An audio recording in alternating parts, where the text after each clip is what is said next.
Good morning అండి. ఈరోజు మనం మాట్లాడుకునేది పవన్ కళ్యాణ్ గారి సినిమా జూన్ 2వ తారీఖున వస్తుంది. జూన్ 1వ తారీఖున థియేటర్లో బంద్ అన్నారు. అలాగే థియేటర్ బంద్ అంశాన్ని ఎవరు లేవనెత్తారంటే జనసేనలో కీలకమైన వ్యక్తి సత్యనారాయణ గారు. ఆయన సస్పెండ్ చేశారు. అలాగే పార్టీ పనులకు ఆయనకు సంబంధం లేదని చెప్పారు. అలాగే అల్లు అరవింద్ గారు ఆ నలుగురిలో మేము లేము అన్నారు.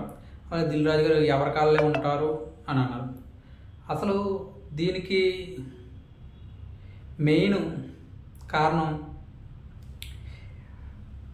పవన్ కళ్యాణ్ గారి సినిమా వస్తుంది కదా, ఎట్లా ఆపాలన్న ఉద్దేశంతో ఉన్నట్టుగా అనిపించింది.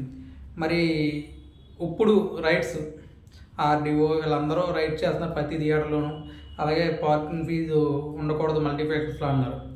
అలాగే తినుబండారాలు ఎంఆర్పీ రేట్లు కానీ కూల్ డ్రింక్స్ కానీ ఏమన్నా సరే పిజ్జాలు కానీ పాప్కార్న్స్ కానీ ఏమన్నా సరే ఎంఆర్పీ రేట్లే అమ్మాలి అని అన్నారు. అక్కడ బయట 20 రూపీస్ ఉంటే థియేటర్లో 60 రూపాయలు ఉంటుంది వాటర్ బాటిల్. అంటే వాళ్ళకి మెయిన్ ఆదాయం అది. ఇంకోటి ఏంటంటే సింగిల్ స్క్రీన్కి అది తీసుకుని రెంట్ పే చేస్తారు. అదే మల్టీప్లెక్స్ అంటే టికెట్లకి ఎంత షేర్ అని ఇస్తారు అన్ని థియేటర్లో కూడా. అదే సింగిల్ స్క్రీన్ అంటే 2-3 డేస్ రెంట్ పే చేసి వదిలేస్తారు. అంటే సింగిల్ స్క్రీన్ అంటే ఊర్లో అది ఒకే స్క్రీన్ నడుస్తుంది. మల్టీప్లెక్స్ అనుకో 4-5 స్క్రీన్లు నడుస్తాయి. ఏఎంబి కానీ ప్రసాద్ ఐమాక్స్ కానీ అలాంటివి. మరి ఎలక్షన్ అయ్యి 1 ఇయర్ అవుతుంది. ఇప్పుడు పవన్ కళ్యాణ్ గారు అంటాం అంటే చలనచిత్ర రంగం నుంచి వచ్చి టికెట్ రేట్లు అడగమంటున్నారు.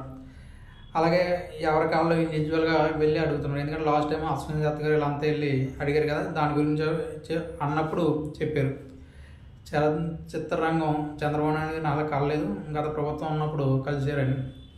తర్వాత అది కూడా అప్పుడు అందరూ వెళ్ళి జగన్మోహన్ రెడ్డి గారిని అడిగితే ఆయన అప్పుడు ఏం జరిగిందో రాష్ట్రం అంతా చూసింది.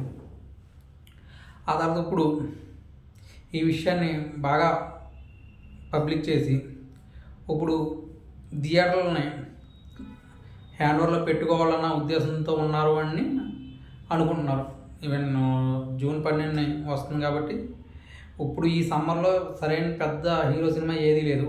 ఇప్పుడు వచ్చి జూన్ 12 హరిహర వీరమల్లు తప్ప హరిహర వీరమల్లు ఆ మూవీ తప్ప ఇంకేమీ లేదు. అలాగే నెక్స్ట్ ఈ విషయంలో రాజకీయం సదుద్దేశం ఉందంటే ఎస్ ఉందని అనుకోవాలి. ఎందుకంటే సంవత్సరం నుంచి ఏం పట్టించుకోలేదు. ఇప్పుడు పట్టించుకుని కందులు దుర్గేశ్ సినీ ఫోటోగ్రఫీ ఆయనదే కాబట్టి ఆ పార్టీకి సంబంధించిన వ్యక్తే కాబట్టి ఆయన్ని పిలిచి రైల్ చేయండి, ఎంఆర్పీ రేట్ల కన్నా ఎక్కువగా అమ్మితే అడగనంటే. అలాగే కాకినాడ ఒంగోలు అన్నింటిలో నిన్న రైట్స్ జరిగింది. మరి ఈ సంవత్సరం నుంచి వదిలేసి ఇప్పుడు అడగడం ఏంటి? అలాగే సింగిల్ స్క్రీన్స్కి ఒకలాగా మల్టీప్లెక్స్ ఒకలాగా ఇవ్వడం ఏంటి? ఇలా ఇవ్వడం వలన ఇష్యూస్ వచ్చినాయి. అందరికీ ఒకేలాగా టికెట్లతో సరి సమానంగా ఇప్పుడు కమిషన్ అంటే మల్టీప్లెక్స్కి ఒక 10% కమిషన్ టికెట్ మీద ఇస్తారంట. అది అద్దెకి తీసుకుని ఇస్తారంట, కానీ సింగిల్ స్క్రీన్కి ఇవ్వరంట.